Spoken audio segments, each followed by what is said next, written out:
Prepare for a journey through time as we uncover the captivating truths behind the myths of the Old West.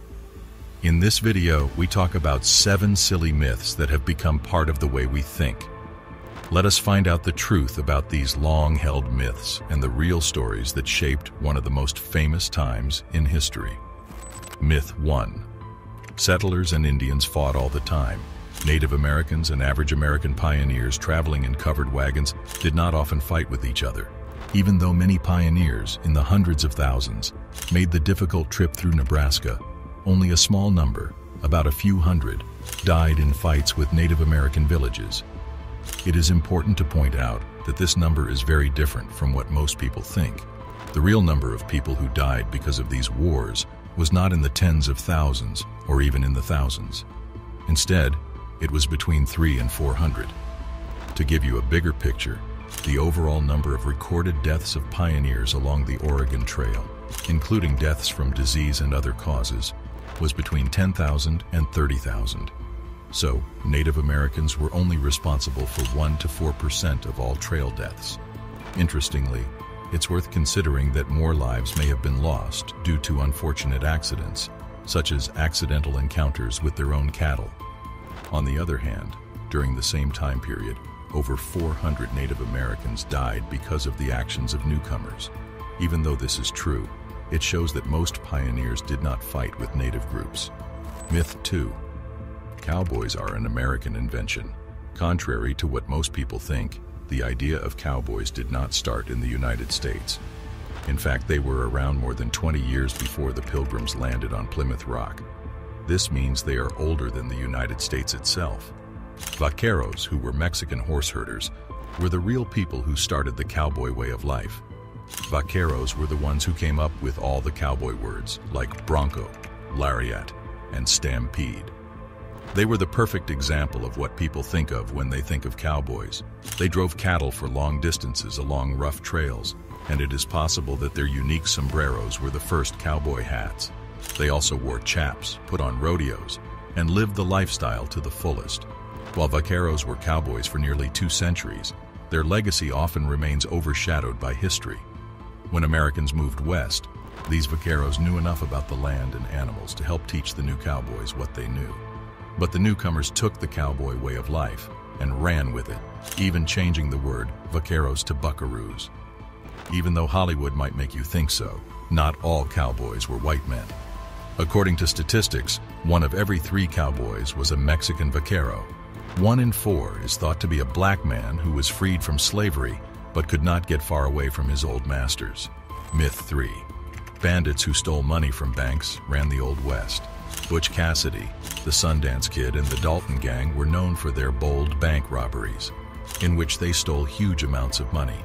Surprisingly, there is only proof of about 8 real bank robberies in 15 states over the course of 40 years. This number is nothing compared to the shocking 5,600 bank crimes that happened in 2010. Such a number would be surprising even for people who do not know much about Western movies. First of all, the towns of the past were small, so important buildings like the sheriff's office, saloon, general store, and bank were often close to each other for ease.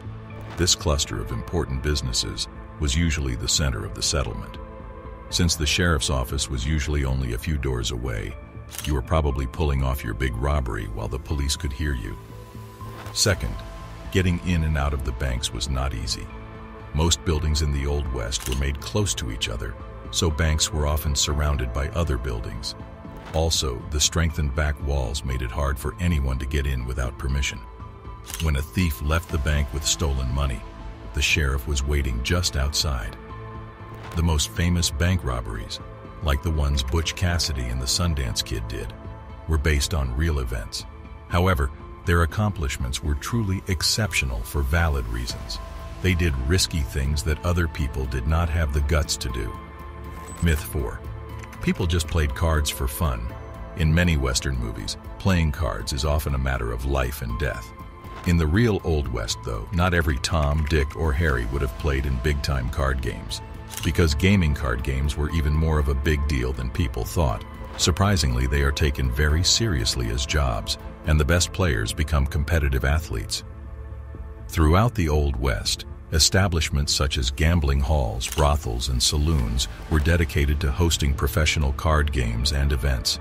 This is very different from how spontaneous games between experienced players and newcomers are often shown. Myth 5. Cowboys wore cowboy hats. People did wear hats back then, that much is true, but they were not like the cowboy hats we think of today. For example, Billy the Kid wore a strange top hat, and Wild Bill Hickok wore a flat pancake hat for women, but the bowler hat was the most popular style of hat at the time.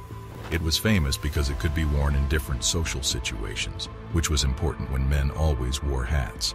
A famous Western writer even called it the hat that won the West. When you look at pictures from that time, it is clear that almost all important people in the West wore bowler hats, at least the ones with good taste. Even Stetson's cowboy hats from the late 1800s were very different from what we think of as cowboy hats today. It was first called the Boss of the Plains, but it looked more like an Amish hat of today and may have just been a cap with a few changes. The fancy curls and decorations came later, but this hat is the one that all current cowboy hats are based on. This idea is very different from what we usually think of cowboy hats, is not it? Myth 6. Most prostitutes were poor. While pursuing a profession as a prostitute in the Old West was challenging and often at odds with conventional notions of respect, it was a good way to make a lot of money, have a lot of freedom, and live comfortably. Brothel owners, who were often called madams, stood out as women who had a lot of freedom, education, and money. They were some of the richest women of their time. In addition, they took good care of their female workers, and sometimes even called the police to protect them. Myth 7. The Old West was full of guns. Despite what most people think, gun control laws in the 19th and early 20th centuries might have been stricter than they are now, especially in the West. In the beginning, there was gun violence because there were not any standardized rules or good ways to enforce them.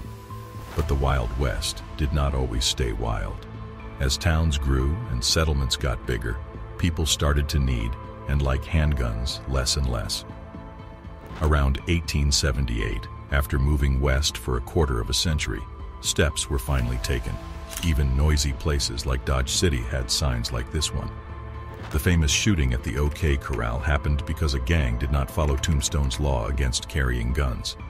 However, the six-shooter of that era was, in fact, relatively safe to use. They used a simple cap and ball method to move a projectile that looked like a marble with black powder. The typical gun of the time, an Adams revolver, was effective at about 50 feet, but firing it could burn your hand, so you had to be sure you wanted to shoot. So even among gun users, the six-shooter was not a favorite. It was more of a last resort tool. Shotguns and rifles were the best choices because they had enough power and range to kill a big bear. But picturing men fighting at noon with big shotguns in a Western setting does not really grab people's attention. What are your thoughts on the video? Feel free to share in the comments below. If you found this content engaging, don't forget to show your support by liking and subscribing before you leave. Thanks for watching.